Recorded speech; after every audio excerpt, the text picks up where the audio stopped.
with also increase our feedback faster with the increase in data. So another case is when you are sending multiple requests simultaneously. So this is the case for maybe website where multiple users are accessing the same resources. You want them to be able to receive the resources faster without latencies, because that there's a user who is holding the resources. So this is just basically what data structure is. And so feel free to ask any question. If I'm going fast, yeah, and tell me. So there are two major characteristics of data structures, as I've stated. So you have time, so you want to get feedback faster, and then the space. So you don't want to, let's say, utilize more space when you are performing a task. So I'll give a case for when you have your closet, right? But most people usually don't. They sleep with their clothes in their bed. So you're occupying an extra space in your bed, which you could have just laid yourself well, and you're leaving the space in your closet with few clothes. Yeah. So this in terms of space complexity. So what you want to do is to make sure that your operations utilize minimum space as possible. So this is the case for the clothes. They are utilizing, let's say, the whole room, in the bed, in the seat, everywhere. But if you were just to place them in the closet, they could just fit. You could have the space to sleep comfortably. Yeah, so that's just an example. So in case of the time complexity, we have the various different times complexities. So we have the worst case, average case, and the best case. So the worst case is a scenario where, let's say, a particular data structure operation takes the maximum time it can take. So this is an example of if you're performing a task at the maximum rate, there's no way in which you can increase from maximum. There's no like maximum times 2. If it's at maximum, it's just at maximum. Okay. And then the average case. So this is you're performing the task efficiently, but let's say there's an increase in the amount of data which you have received. Then this operation can either slow down or can increase. So that it's in terms of time. So the time can either increase or the time can reduce depending on the size of data that you're having, the task that you're performing. So that's the average case. But with the specific data that you have and what you're using, and so that's the average case. It is not at its maximum. So it's just the best, the upper bound and the lower bound of what you're performing. And then the best case, this is where everything is working the way it's supposed to be. So this one I'm going to give an example of, let's say, an array. I believe everyone understands arrays. Okay. Yeah, so I'm going to give an example of an array. So let's say you're going to search for an element in an array. So you want to get, let's say, an array it has 4 numbers, 1, 2, 3, 4, but you're interested in number 1.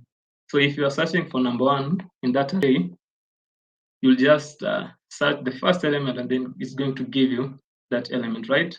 But consider if this array was unsorted, right? So this will lead to, let's say, more operation. At that point where it was the first element, then that was the best case. Just find it, then that's done. Or you can use, let's say, a function that has been defined for you to find the element. You just find it, and then that's done. But if you are to perform, let's say, a different operation on the, let's say, your array, then you'll end up changing this best case either to average or the worst case. So now, through this, you can be able to understand this just like the basics, various times complexities. And okay,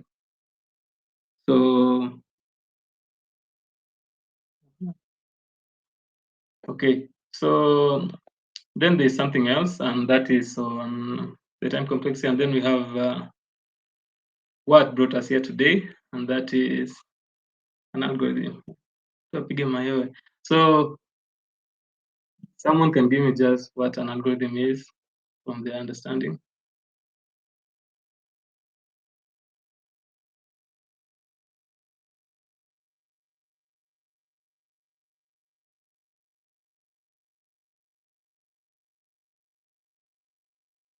Anyone, everyone?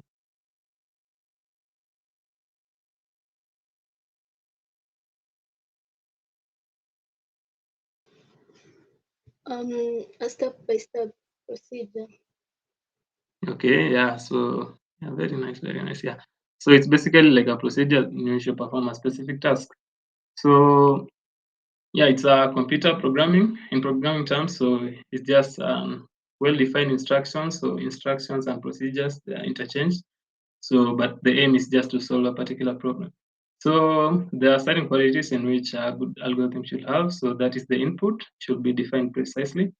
So and then is the each step in the algorithm should be clear and ambiguous.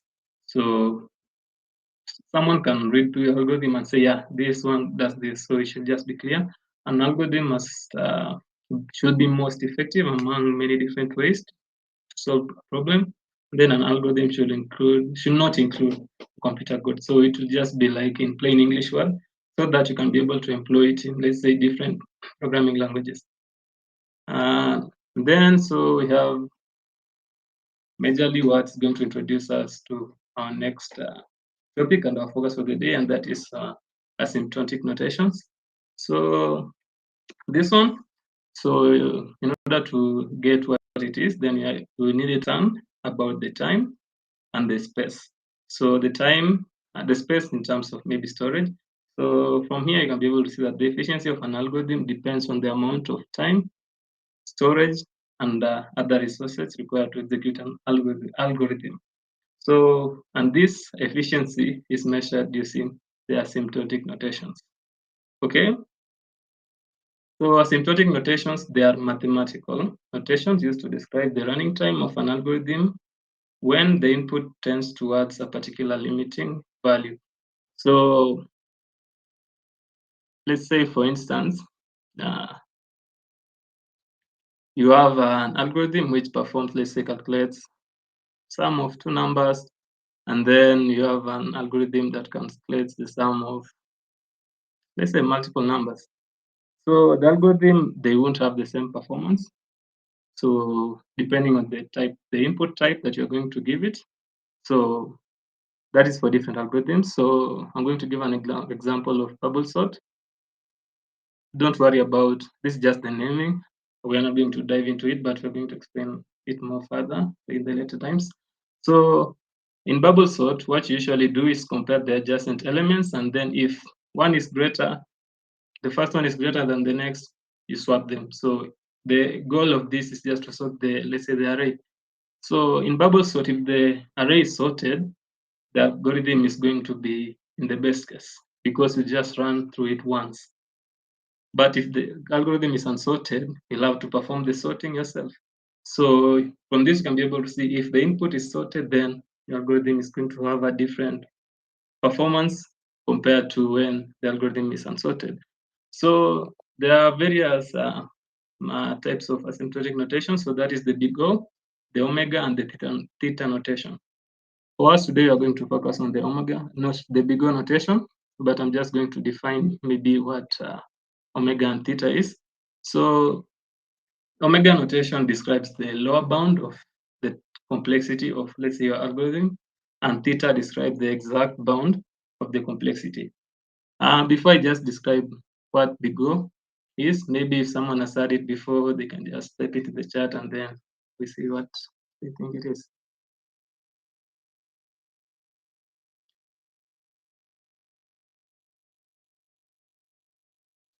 Okay.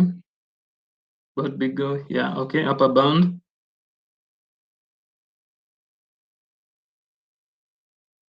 Another person.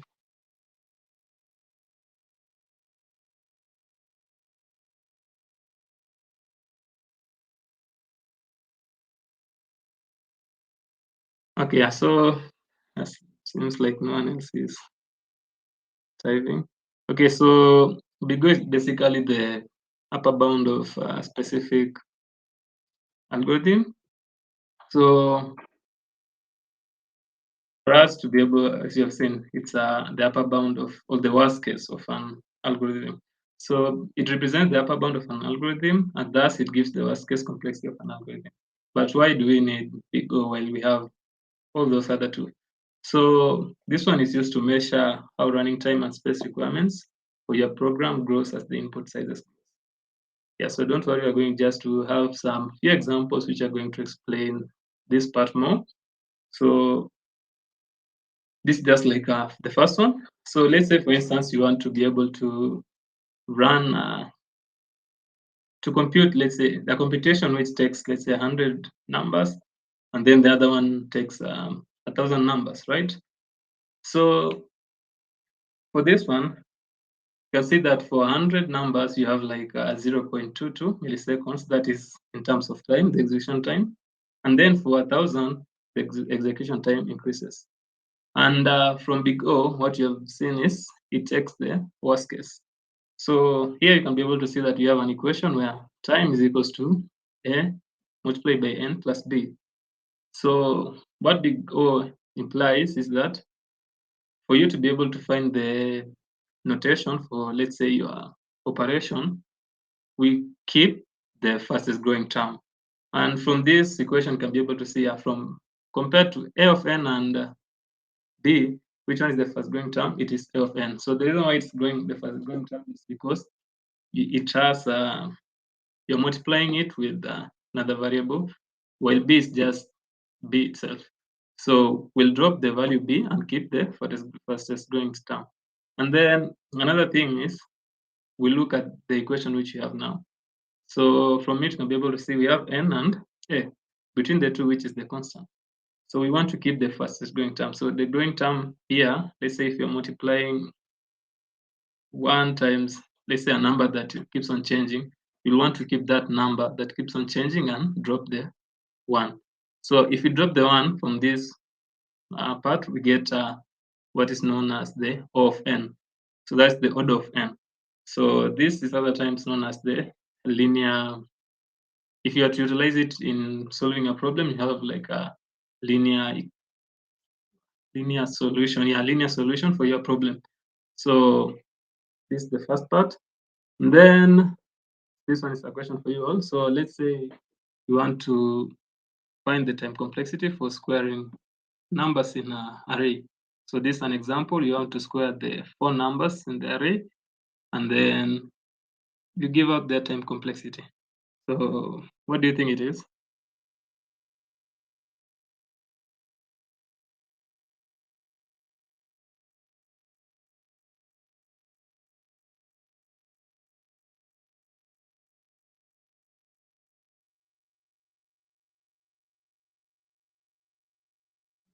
Yes?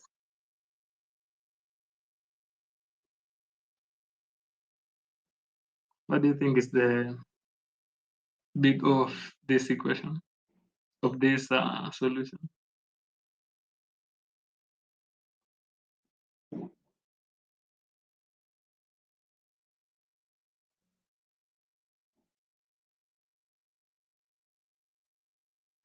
Are you there?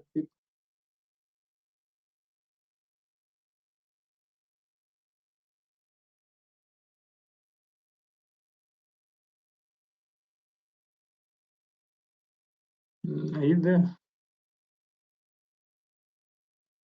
We had that Okay, yes. full time to we figure this out kwanza. Okay. Yeah, take your time. Yeah. Oh, okay.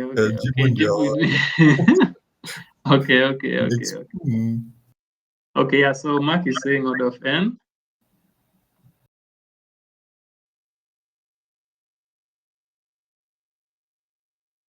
Msijali.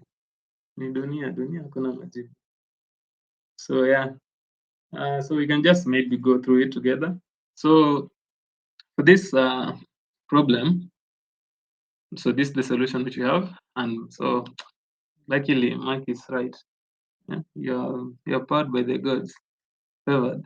Yeah, so for this one, so let's say you're given an array of numbers, the same one as there, like 1, 2, 3, 4, and we want to square each and every number. For that to be able to be done, so we'll have to go through the array, right? And sorry, so I'm using Python, but you can be able to use any different language that you want. Yeah, so you can look through the array, and then after you have iterated through the array, then you square each number individually. So while you're looking through the array, you're going through each and every element. So let's say we don't have just the 4 numbers in our array, like we have 1,000 numbers, right? So if you have 1,000 numbers, we'll have to loop through the array 1,000 times. So the n represents the size of our input, okay?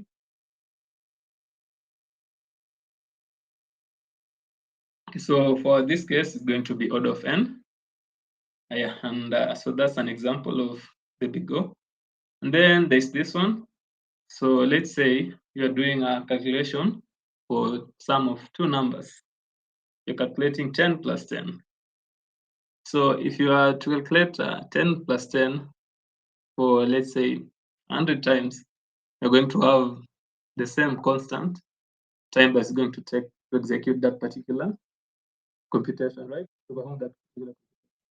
So, and then if you are to do, let's say, 1,000,000 plus 1,000,000, there's going to be a very, very slight change in the time which the program is going to execute.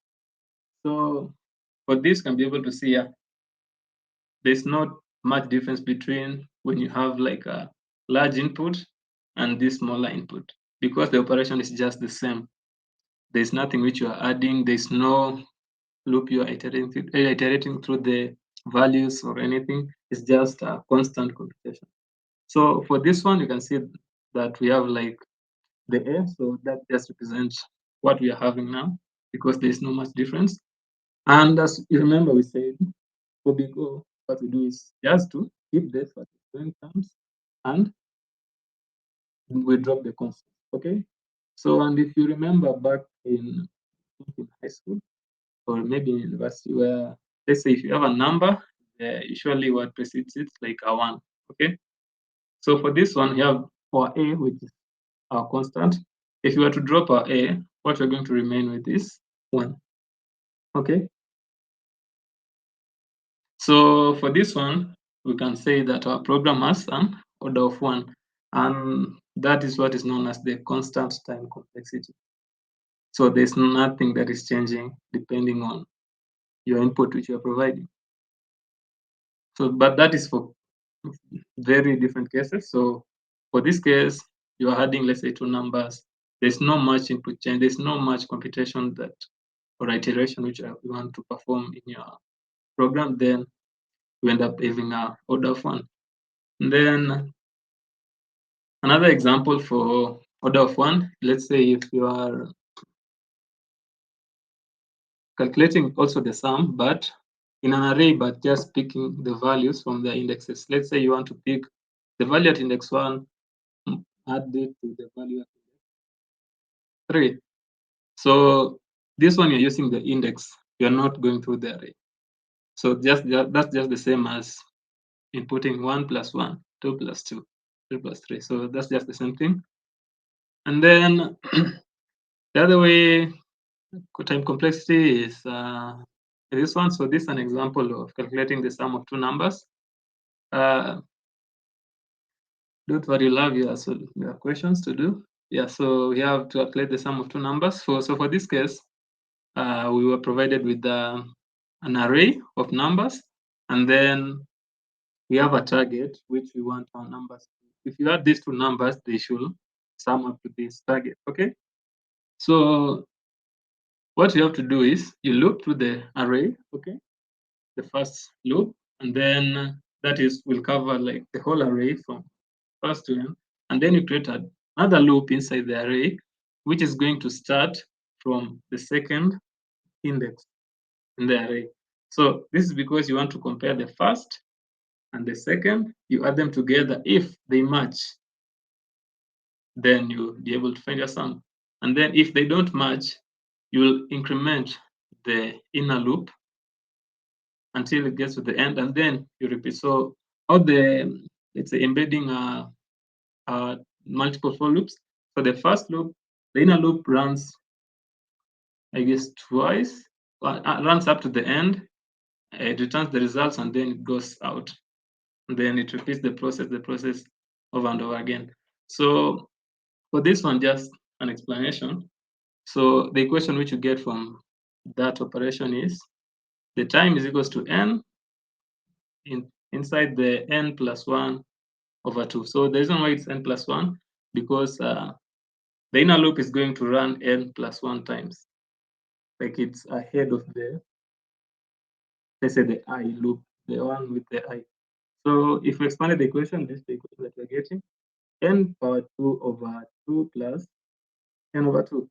And remember what we studied earlier, we drop the constant and we drop the constant and the terms that are not increasing. So for this case, you'll be able to see n over 2 is not increasing. And then if you check 2 is also not increasing. So this one, if you cross multiply, then you'll end up having, let's say, 2 n is equals to n squared. So for this case, you'll end up having like 4 of n. So you can either say, these are two loops, then the first loop runs n times, the second loop runs n times, and then you have order of n. But that's not the right way to explain it. So this is the way in which you can do it. So another example, this was also finding the duplicates.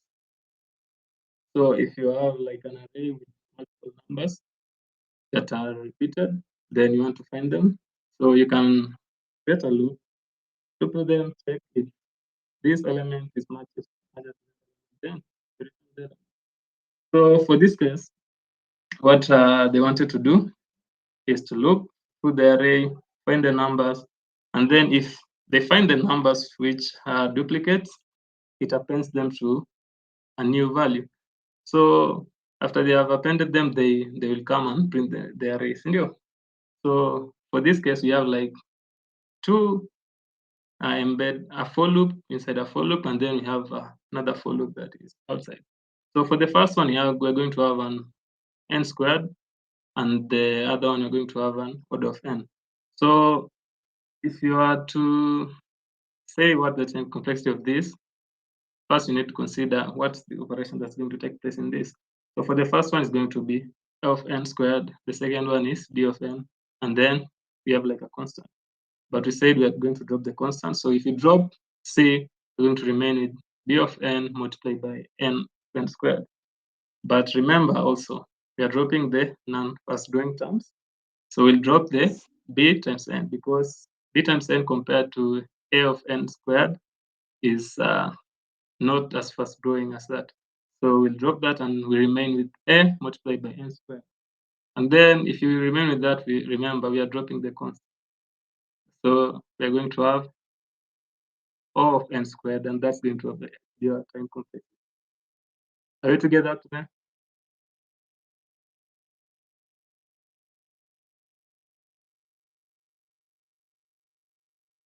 Hello. Yeah, you're together. Okay. Unatupeleka mbio kidogo, but Okay. Yeah, you should have said that's but maybe just if repeat this listen, example once more, and then okay, this example. Okay. yeah. So we have an array in which we want to find, let's say, two numbers which are recurring. Okay. So for this case, for example, you're supposed to find, if we were to find the numbers, they will be 3 and 3, okay, because they are duplicates in that array. So what we do is we loop to the array for that specific length of elements, and then we create another loop on which we loop from index 1, not at index 0. Remember, the array start at index 0. So we loop from index 1 or I plus 1, so up to the end of the array. So for the first loop, it's going to get the first element, okay? And then the inner loop, so we are in the order of n squared iteration. So for our POMs is Shanghai. Yeah, so the first loop is going to get the first element, okay?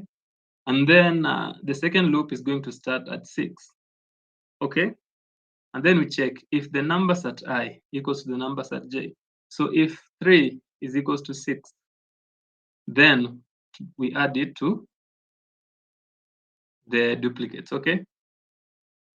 Else, we break, we add the duplicates and then we break. Else, we'll go back and then we compare 3 with 2. So how an embedded for loop works. It will go through all the elements. So if you are a 3, it will check 3 with 6, 3 with 2, 3 with 2, 3 with 4, 3 with 3. So it goes all the way from using the first element. It doesn't find out. It goes specific number 6. It checks with all the elements in the array until it returns a value. So you look to the array and then you append the values and then you break if you have found the values which are duplicates. And then after you have found the values, then you come here.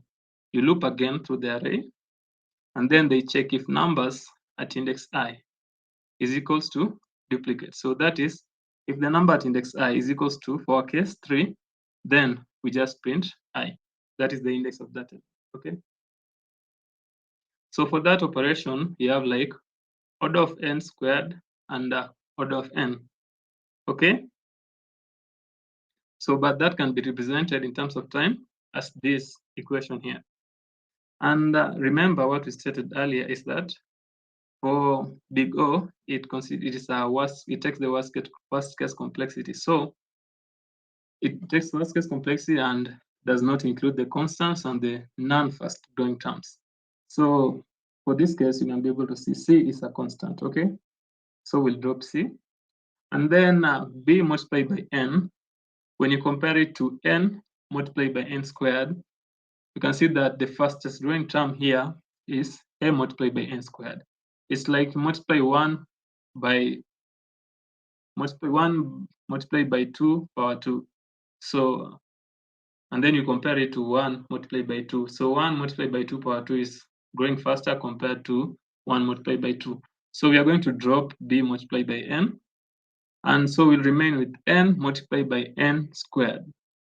And that you can check that we have a constant.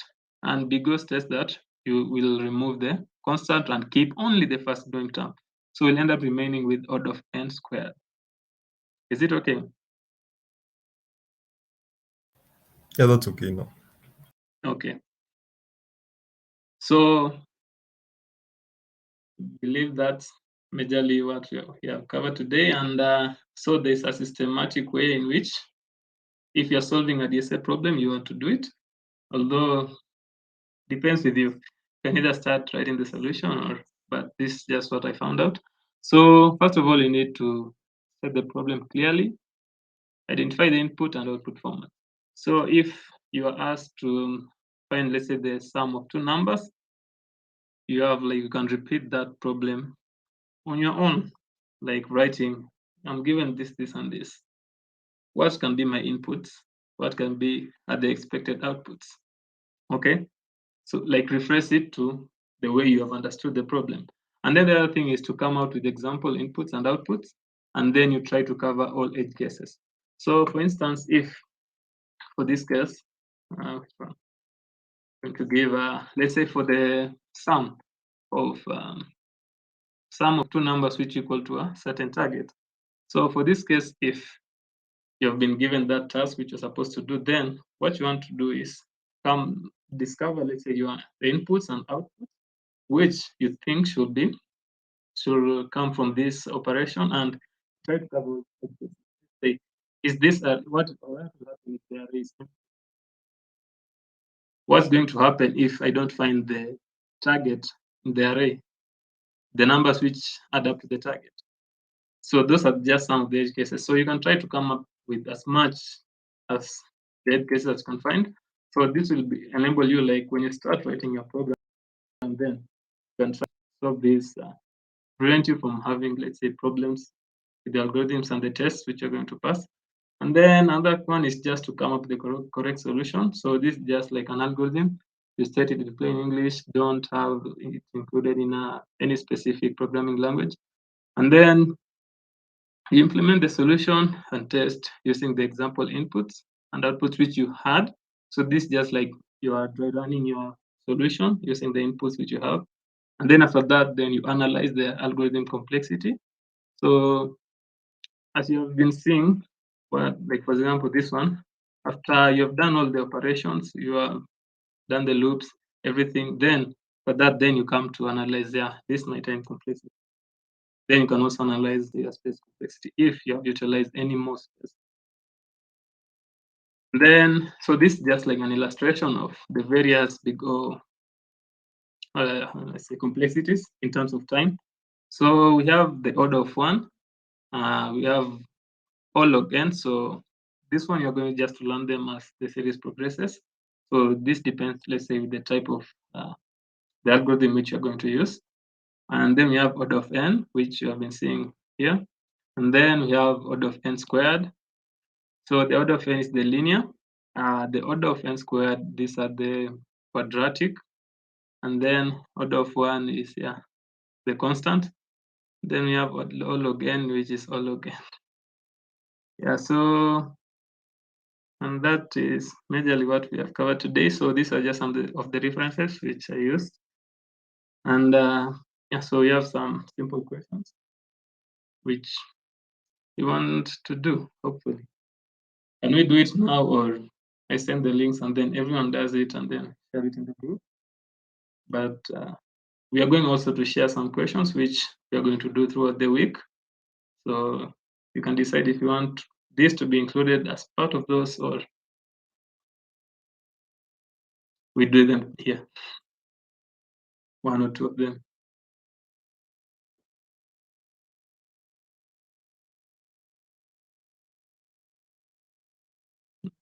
Hello. Yeah, I mean, if you can share your screen and do one, that will be fine. And Okay. Yeah. I'm going to choose the easy one. So Okay, so for instance, I think I'll do the reversing a string. So basically this week, what we wanted to do is just to use the,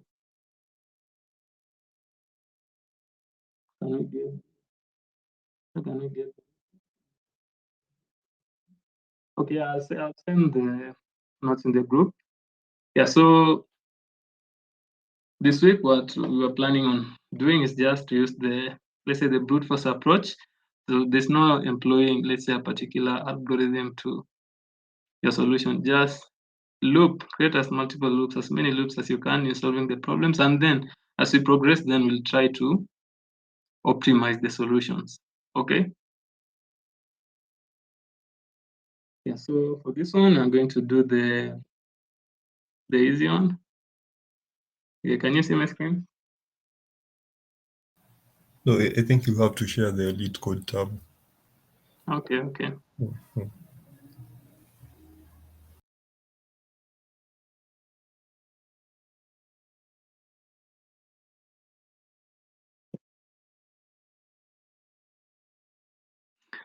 Okay, so this is what we're having today, and that is on reversing a string. So first of all, we have to read the problem. So what we have been told is to write a function that reverses a string. So the input string is given as an array of S characters, and you must do this by modifying the input array in place with order of one extra memory.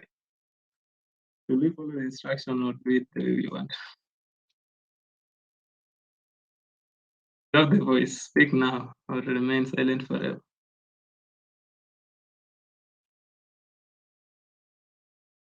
Okay, so the first step is just to, let's say, refresh the question the way you understand it. So I don't think this is essential for this time. So what I can do is, given this problem, then I can be able, let's say, to create, let's say, 2 pointers. And so using these 2 pointers, I'm going to loop to the list. So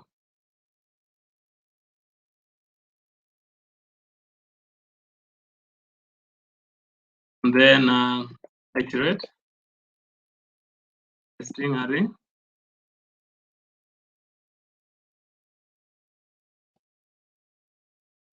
And then after that, perform the swap. And then I return the string.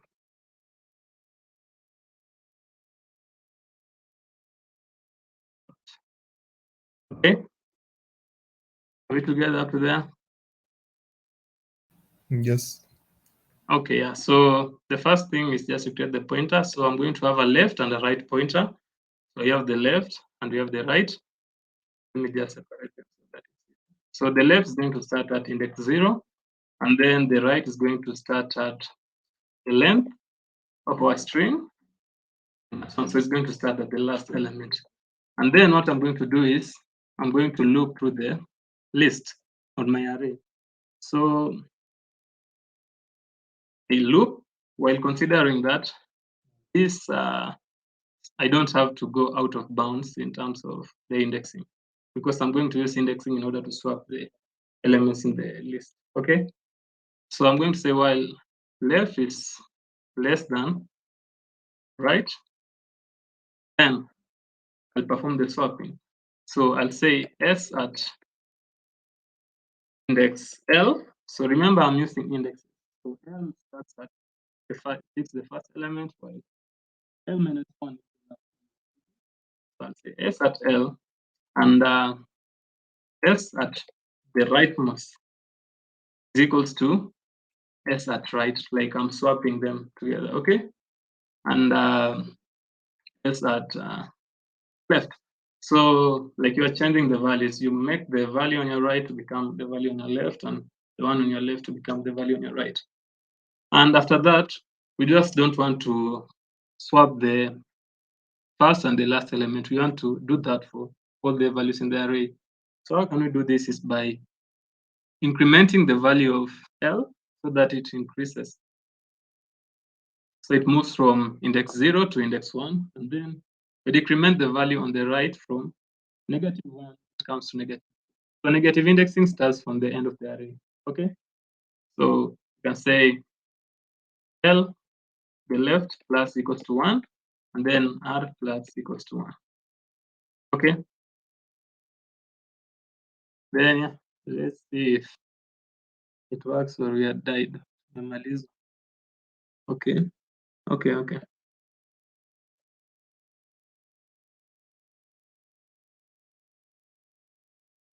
Okay, it's saying index out of range.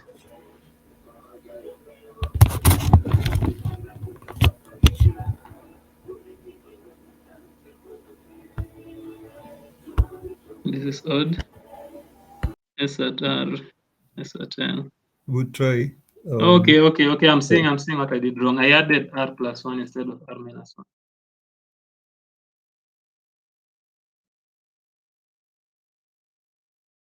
Yeah, so let's try and submit and see. So there are multiple solutions to this problem. Yeah, so you can see that it passes. So there are multiple, so maybe I can try a different one, or Adrian can suggest what he was suggesting. Oh, there's the thing I like about Python. You can just able comment that code alafu we try something. Okay. Then type s dot reverse. See, you know that function. Yeah. Reverse, like no spelling key. Reverse, okay. Inakwanga hivyo amani. Yeah, Ibu run.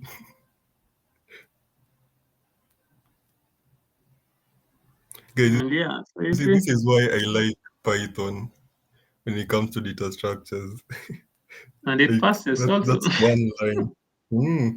Yeah, One so line and you will solve everything. yeah, So yeah, so anyway, so there are we multiple continue. solutions. You can come up with your solution, just anything, and it will work as long as you understand the logic behind what you're doing.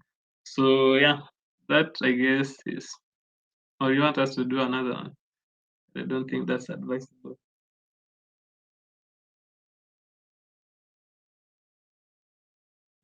Feel free to-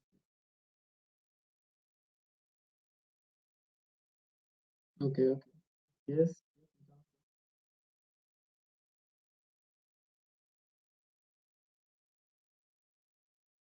Yeah, we can do one more before. Okay. So this one we're going to do it together.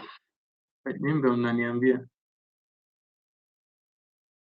Start finding this one because you have seen some of it hapo juu, si ndio? Yeah, so I'm going to do it together, so feel free to unmute, just speak your thoughts, tunaandika, and then we see. So we are given an integer array, nums.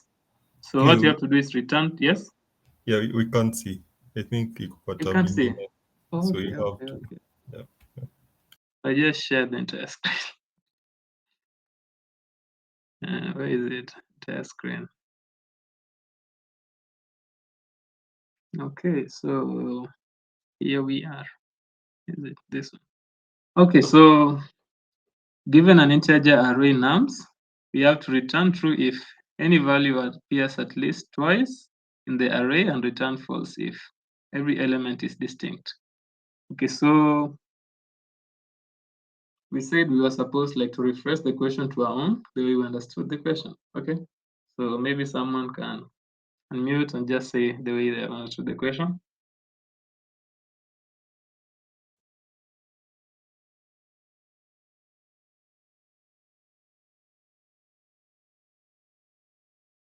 And take your time to read.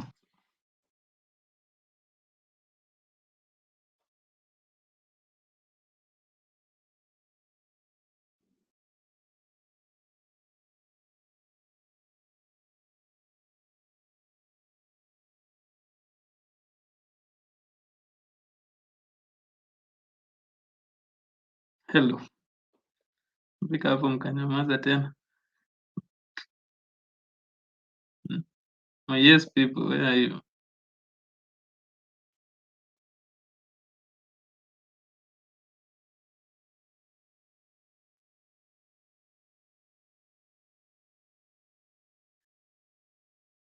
Everyone, anyone, someone.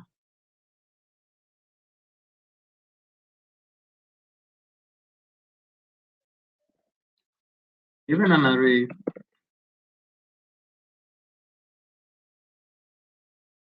what you have to do is check if there are numbers.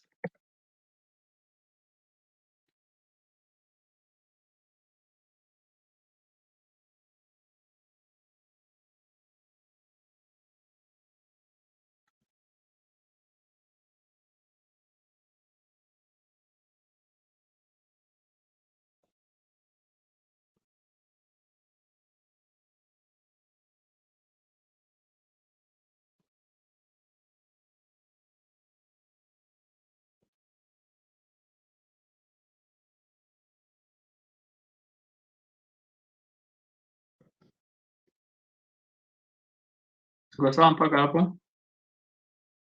Mama mmetoka wote miti. Tuko sawa. This one nataka tufanye pamoja. So mnaweza leta ideas on the way mnafikiria we can do it together. Solution yako, just then we try, we run it, and then we see how it goes.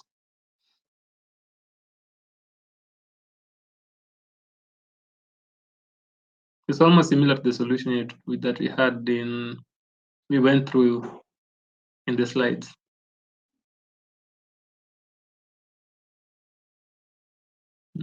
Don't be afraid to think. So this one from the example, you can be able to see that example 1, you have our array, and so you have 1, 2, 3, 1. So for this one, maybe you can just check 1.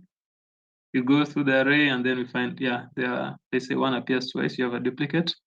Then for the other case where we have like 1, 2, 3, 4.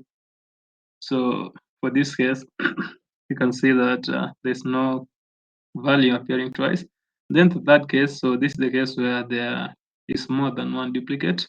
So you have like 1, 1, 1, 3, 4, 4, 2, 2, like almost all the values in the array are duplicates.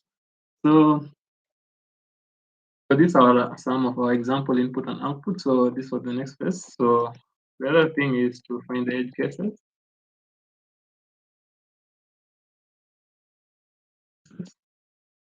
So for this one, what the constraint that I've said, so nums is greater than or equal to 1. So it's greater than 1. and dot length.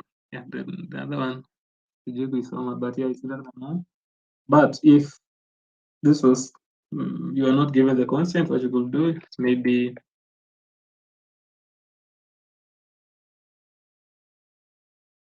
if the array is empty, if it's just one element,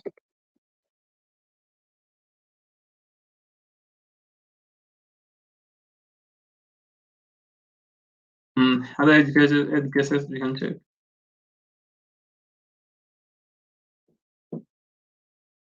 It's supposed to be us, not me.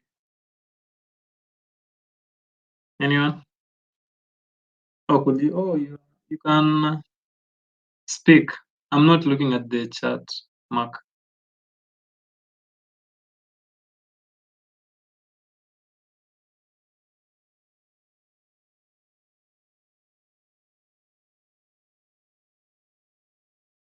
Okay, Emma will.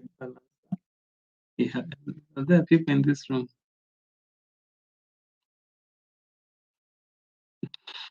Hey.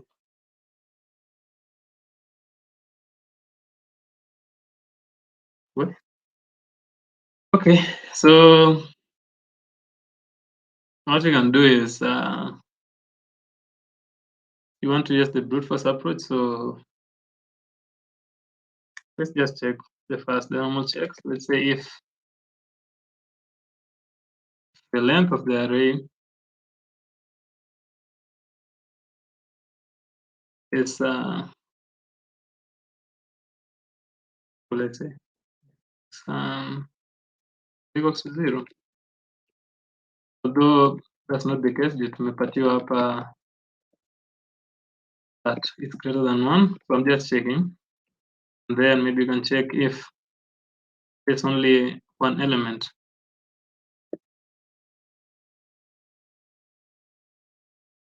Then what can you do? Because they cannot be duplicate and it can't be a duplicate. So if these two cases they are not true, okay, I'm supposed to return.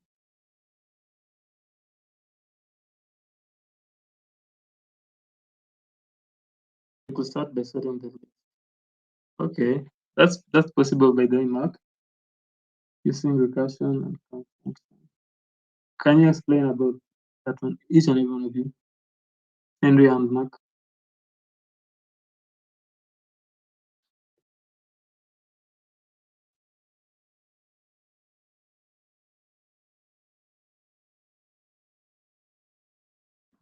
What?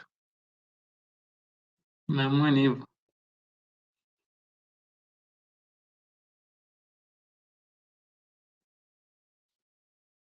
Can you just speak? Unaogopa?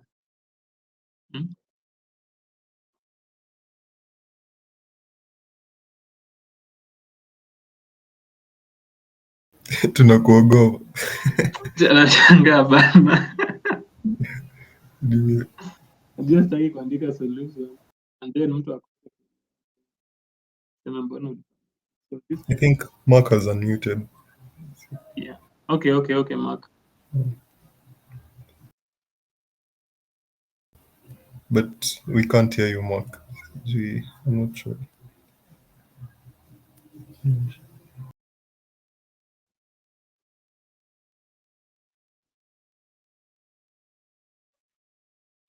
Hello. Yeah, hello Mark. Can you hear? Yeah, I can hear you. Okay. So first, ningeanza kusort your array, the array first, and then I do a comparison of the first array and the second array kwa for loops. Then Okay, if so the you sort and then you compare. Yeah, and then you compare the first array with the second array. So that means you'll have to create another array. Index. Yeah. It's index actually. First index, the second one. first. Oh, okay, with second. Then and then if the numbers are greater than, let me say greater than 2, then it picks up that number. if numbers are greater than 2? Yeah, if the numbers which you have compared, like, okay. yeah, like If if the comparison is greater than 2, then greater than 2.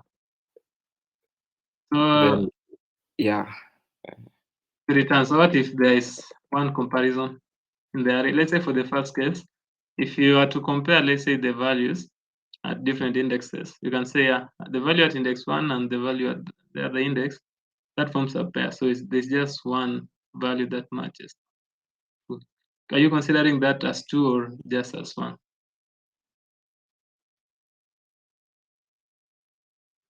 Let's say more than one comparison. Okay. Yeah. If the comparison is more than one, then return true, else false.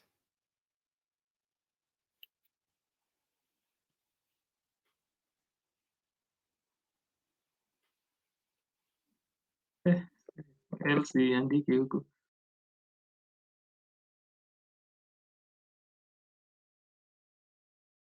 Okay. Yeah, so bado uko hapa tunafanya tunajua wengine walinyamaza. Yeah, so ulisema the first time you saw the array, okay? So what is it? Counts, and then we sort. Okay, and then how are you going to compare the first and the second index?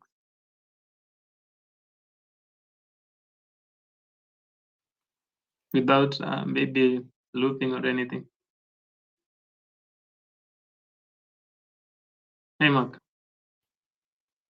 Yeah. We'll have to loop. Yeah, we have to loop. Okay. So how many loops are you talking about? We can talk of just 2 loops.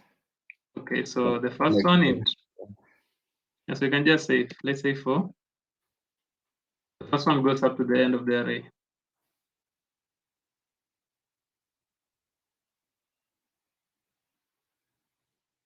Mark. Yeah. Okay, and then the second one.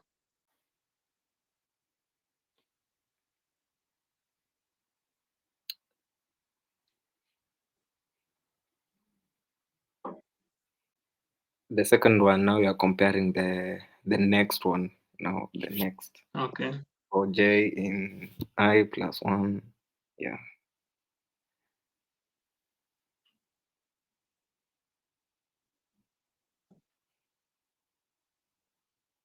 Okay. And then you're saying we compare if Then you can compare.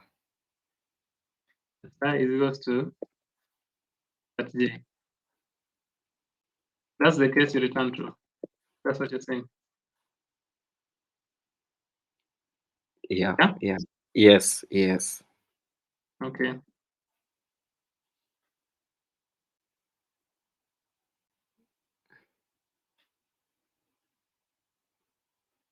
Else you return false. That's it. Yeah, that's it. Okay, let's run and see. Yeah, and Mark is full of surprises. Yeah, so let's submit and see.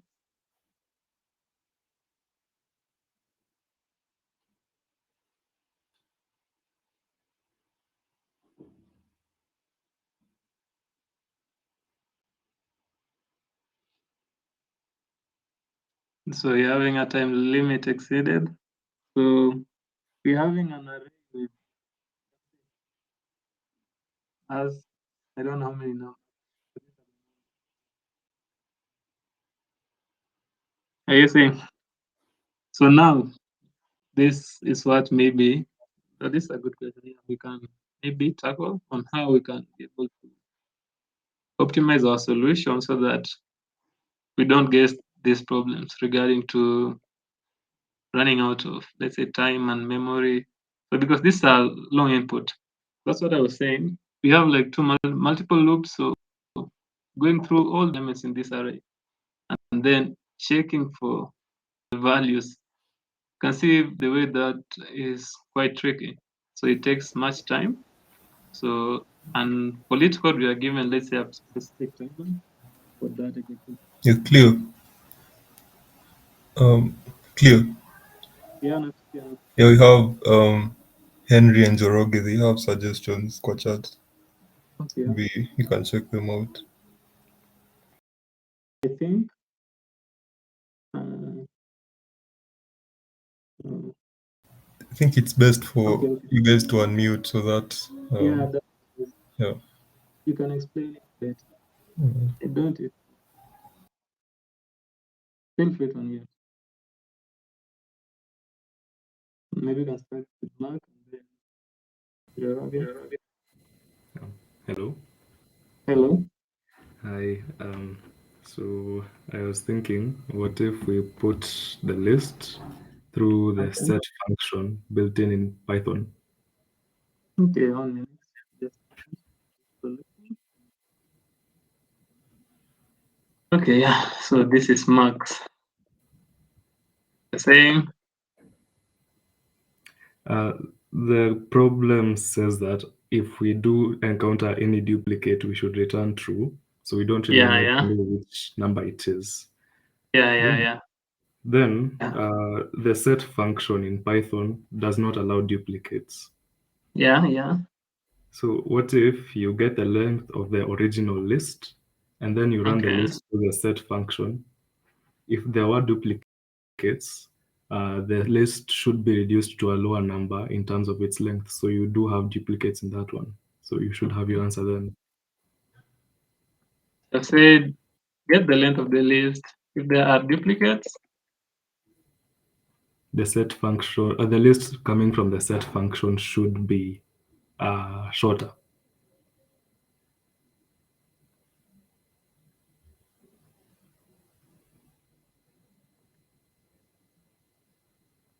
okay. So yeah, that's the way you're going to do it. Yeah. So maybe you can start. How are we going to start now? Find the length, use the length function on the original list first and capture its number. Okay, the length of the. Okay. Yeah. Okay, and then run it's a list s through the set function and get the length of that as well.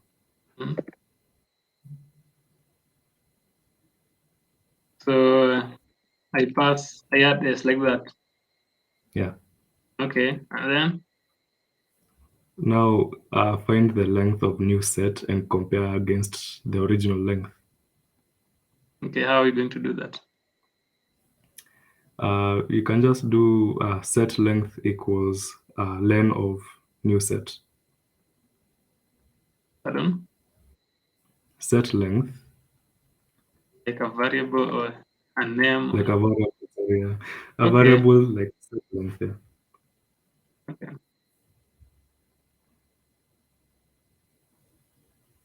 Equals to? Len of new set. Okay. Huh? But I'm not sure what the set function returns. I'm not sure about the data type, but maybe it's an iterable. So, okay, we can try. Okay. If set length is not equal to length, Okay. that would mean it had duplicates, so return true. Okay. Else return false. Okay. Let's see. That's final. I think so. Okay.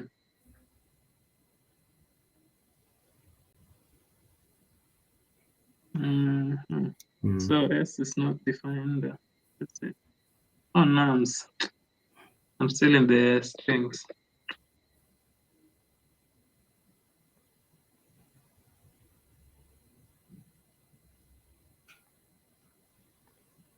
Okay.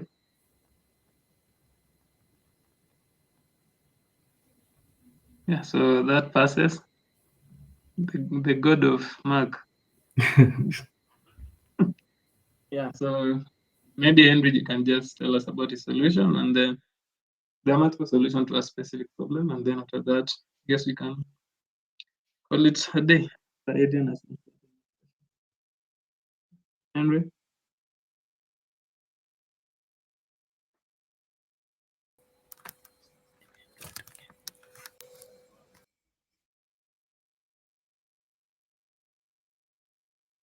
Hello, Henry.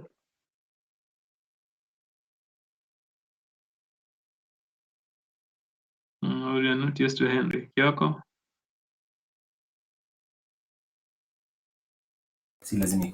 Hi. Hi, Henry. I don't know exactly how to implement the code. It's just an idea. Okay, yeah. That's why we're here. Okay, yeah. Okay, if we use the count function and we set the base values from the first index to the last one, and we run it. The base values from the first index to the last one. Base, yes. Okay, from the first index to the last one. And if we run the code, if a value has been repeated, it should return 2 or more as the output.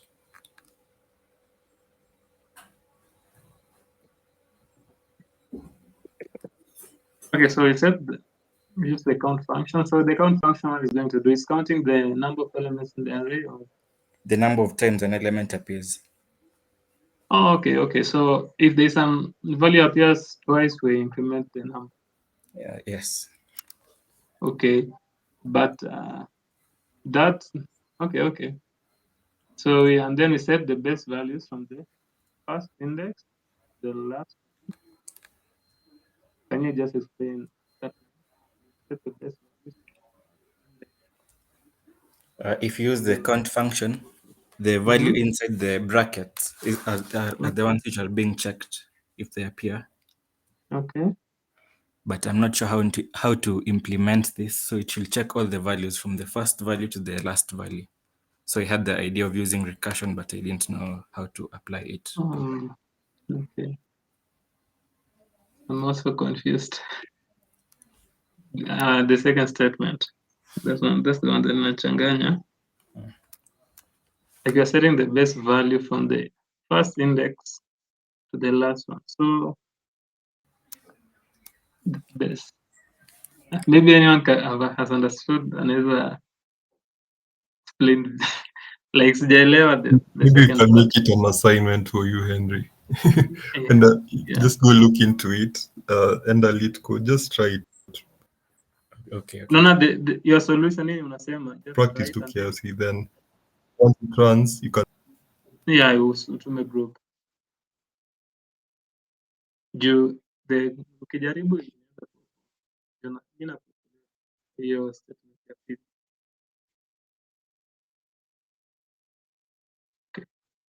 So there's another solution, but yeah, tutafanya tatuma group juu bora simejua vile inafanywa, so tatuma but utilizes sets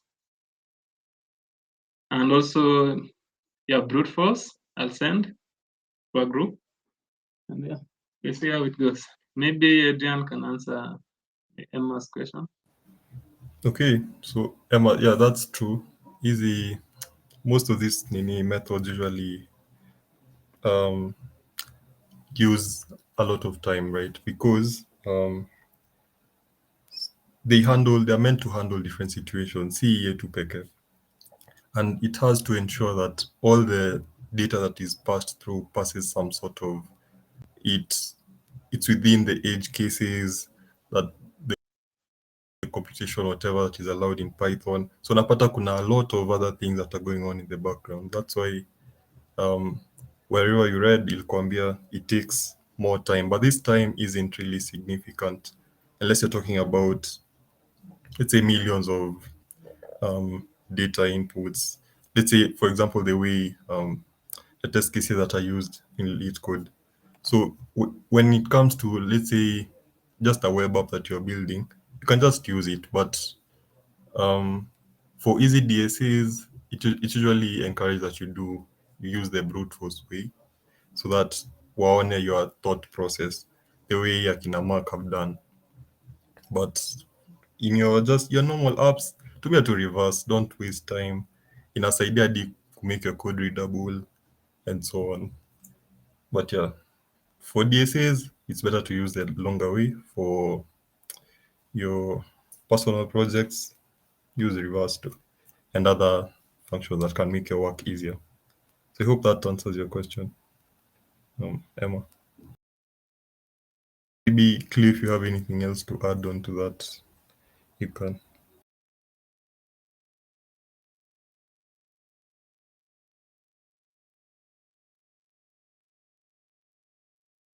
Yeah, clear, I'm done. Oh. I'm done. Nimekuwa naongea on mute. Yeah, so feedback, suggestion, any comments? Oh, The by next the way, you session. guys, are you okay with the virtual format, or do you prefer physical? And or will you be available for physical sessions? You can just type kwa chat your preference.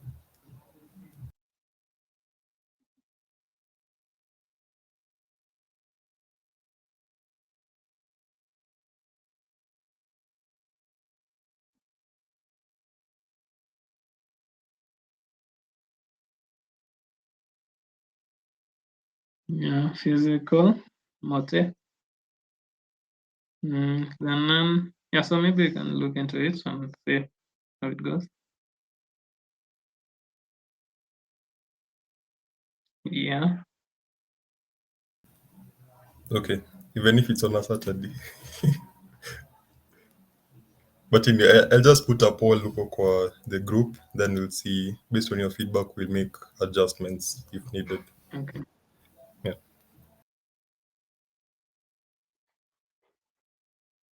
Okay. So